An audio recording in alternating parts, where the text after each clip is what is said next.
Lepas tu, jangan ambil vaksin. No. Dia orang nak ambil krocik kat badan kita. Percaya vaksin ni semua syirik. Bergantung kat Allah Ta'ala je, bukan vaksin. Habis tu kau tak nak ambil vaksin, nak ambil apa?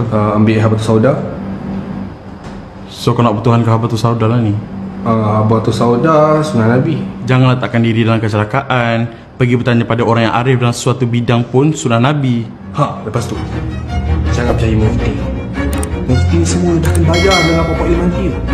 Hukum-hukum yang diorang keluarkan, fatwa yang diorang keluarkan, semua bayar dekat pokok diorang ni. Ada ke suruh kita jangan balik kampung raya dan kita sebar wabak semua? Mufti sendiri takut dengan makhluk Allah yang kecil nama virus tu. Kau tahu tak kluster air sekarang dah banyak? Sejak bila mufti keluar fatwa ikut sedap tekak yang nafsu korang? Nabi SAW cakap ulama' tu pewaris Nabi. Sekarang pewaris Nabi pun kau tak nak follow, kau nak follow siapa? Korang yang kena jerat dengan ilmu hati ni, diorang buat kau sampai taksub, sampai kafir kan. Bodoh kali ulama'. Ilmu adab ibadat korang pun cloud, nak ini ulama'. Rasa pandai just lepas Google search je. Lepas tu pasal vaksin tu, apa kau ingat semua orang yang ambil vaksin tu syirik ke? Yakin pada makhluk ke? Tak yakin dengan kuasa Allah? Aku nak tanya kau, kalau kau lapar kau cari makanan tak? Kenapa nak cari makanan? Kenapa tak yakin dengan Allah je? Tak minta direct doa pada Allah je? So nak kata kau bertuhankan makanan ke? Tak kan? Dalam dunia ni ada sunatullah.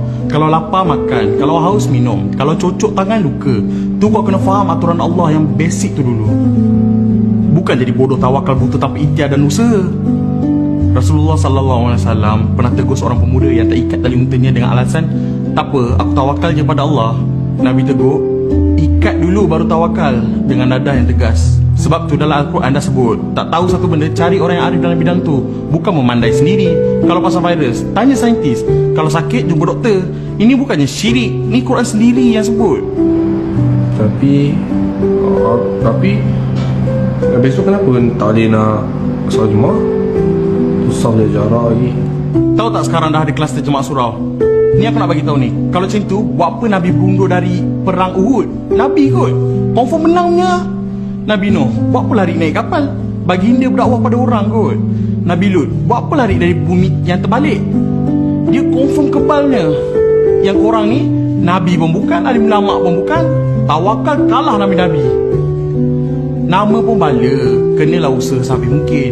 Ni semua usaha, bila dah habis segala langkah, baru tawakal. Bukan cari penyakit. Tak perlu timbulkan rasa dosa sebab tak dapat solat Jumaat.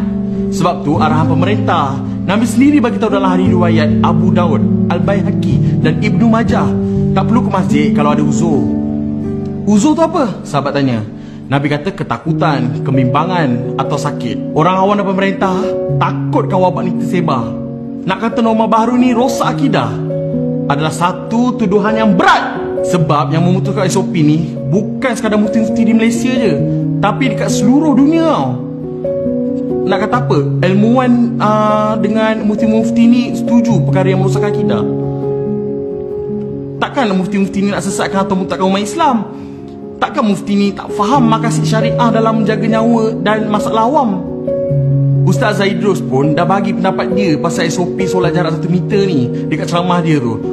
UAL pun dah explain, serahkan urusan SOP ni dekat mereka yang fakir dalam ilmu fiqah dan fatwa. Kalau korang hebat ilmu akhlak dan adab, jangan sibuk kondem bab fiqah dan usul. Kat Gaza, sampai hari ni pimpinan Hamas masih arahkan masing-masing untuk solat jarak 1 meter.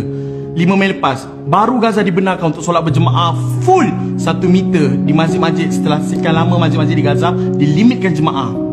Masjid Al-Aqsa pernah tutup 2 bulan lebih masa Ramadan tahun lepas. So nak cakap apa? Umat pilihan Allah di tanah Syam tu rosak akidah sebab pernah tutup masjid masa kes tengah tinggi.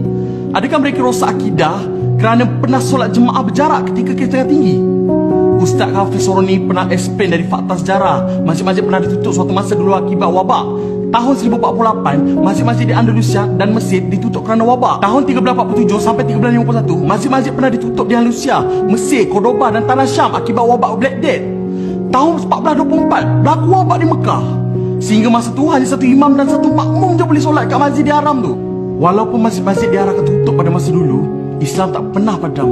Islam semakin kuat adalah sebab Islam jadi pembangkit ilmu perubatan kuarantin. Ada ke umat Islam beramai-ramai jadi rosak akidah akibat masjid ditutup masa tu? Mufti-mufti berfatwa berkenaan SOP ni, mereka pun telah dibelikan dalil-dalil dan hujah mengikut metodologi pemfatwaan dalam istibat hukum dan mengikut peranan mereka sebagai mufti. Menjaga nyawa adalah lebih utama. Sahabat Nabi tersilap beri pendapat sampai menyebabkan seorang sahabat meninggal. Tak rujuk alim. Nabi marah bagi golongan yang sanggup langgar SOP untuk menegakkan agama, sampai suruh slipper, solat dalam gelap kat masjid dengan surau. Lepas tu menyebabkan kluster baru dan berakhir dengan kematian. Sila hayati kisah ni. Ada seorang lelaki di zaman Rasulullah yang luka parah. Lepas tu dia mimpi basah. Jadi sebab tu sepatutnya kalau mimpi basah dia perlu mandi wajib, kan? Tapi dia tengah sakit ni tak boleh kena air. Nak buat macam mana? Sahabat yang lain kata kena mandi wajib juga. Mana ada pilihan lain dah. Jadi dia pun mandi, dan luka dia tu terkena air menyebabkan jadi lagi parah, dan akhirnya dia meninggal dunia. Bila Rasulullah tahu perkara ni, apa baginda buat? Baginda senyum ke? Tak, Rasulullah marah yang amat. Baginda bersabda, mereka telah membunuhnya, semoga Allah membunuh mereka pula. Kenapa mereka tak bertanya? Bila tak tahu?